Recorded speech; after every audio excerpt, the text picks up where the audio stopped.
Africa is beautiful, but it's not just about the beauty. Aside from the breathtaking nature, Africa is endowed with a lot of natural resources. 30% of the world's known minerals are in Africa.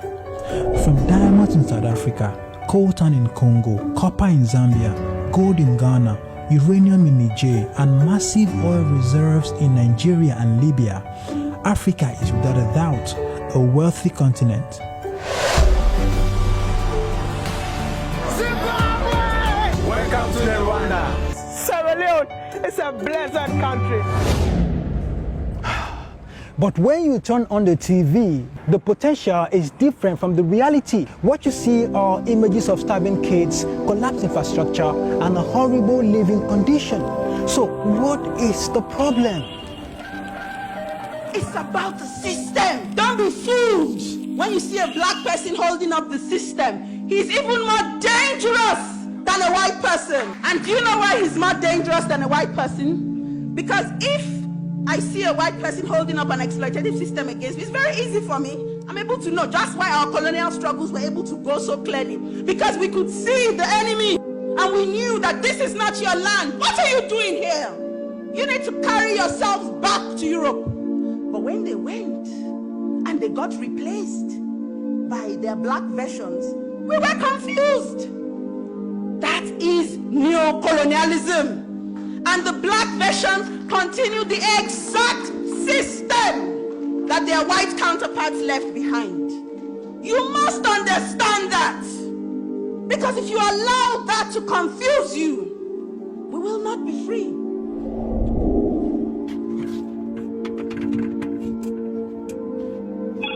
Hello? Yes, Thunder.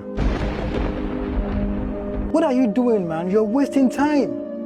We need you in Africa to fire some of our leaders. Yes, I mean, how can Zambia have one of the largest copper reserves in the world, but 60% of its population still live under poverty and unemployed? You're surprised? I'm surprised too. Listen, copper is used in power generation, building construction, and car manufacturing. But none of these things happens in Zambia. They only extract the copper and take it to other countries. Everything around Butundo belonged to the Swiss mining company, Multi Glencore. And leave Zambians in poverty and pollution. Children suffer the most from this severe environmental pollution. The boy couldn't breathe and had pain in his chest, and he started bleeding from his nose.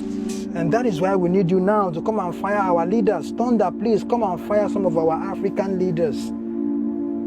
Yes, we don't have time, man. They are destroying the continent.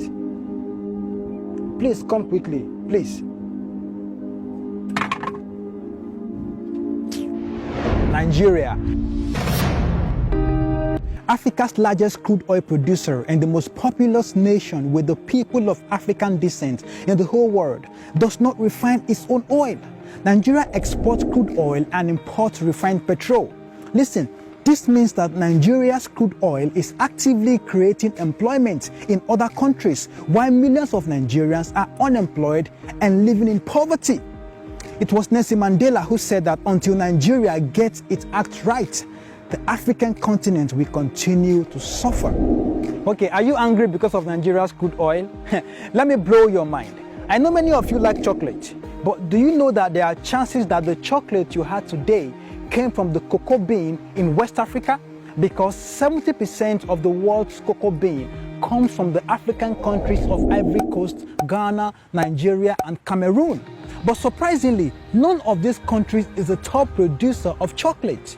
But every day we spend billions of dollars to import chocolate. It's the same thing. The way Nigeria's crude oil is being exported is the way we export our cocoa to import refined goods. As these resources keep going out to power other economies, this is how unemployment and poverty keeps growing. The origin of this cashew is illegal land. Now they are taking it to different countries now. We have no machine here, we have no, the federal government is not assisting us and the state governments. If we have the machine, all these things could have not gone out. They are taking our resources to the outsiders. So we are losing, we are not making, and it's them that are making. I can go on giving you other examples and talk about other problems, but this video will be too long. So let's talk about the solutions. You see, I'm a big advocate for the people of African descent all over the world to come back to Africa to invest their resources, their expertise, their knowledge and experiences in different sectors of the African economy. But to be honest, if we do not get leadership right, no matter their investments, our growth will be slow and insignificant. And time is a luxury we cannot afford. So the fastest way for us to grow is to fix leadership. And leadership cannot be fixed if we as individuals do not fix our minds. Let me explain. This man you see was a two-term governor of a state in Nigeria. He was sentenced to 12 years in prison for diverting over 8 billion naira of the state funds into a private account. Barely 6 months after his conviction, he managed to get out of jail. Now that sounds bad, but what is worse is this. When he got out of jail, he was welcomed like a hero. This man pleaded guilty for stealing over $250 million when he was the state governor. He was sentenced to 13 years in prison and he served only 4 years. When he returned, he was also welcomed like a hero.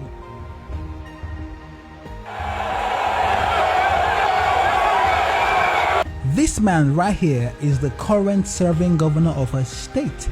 He was caught on camera taking $5 million bribe from a contractor. Even with this evidence, the people still supported him and made him a two-term governor.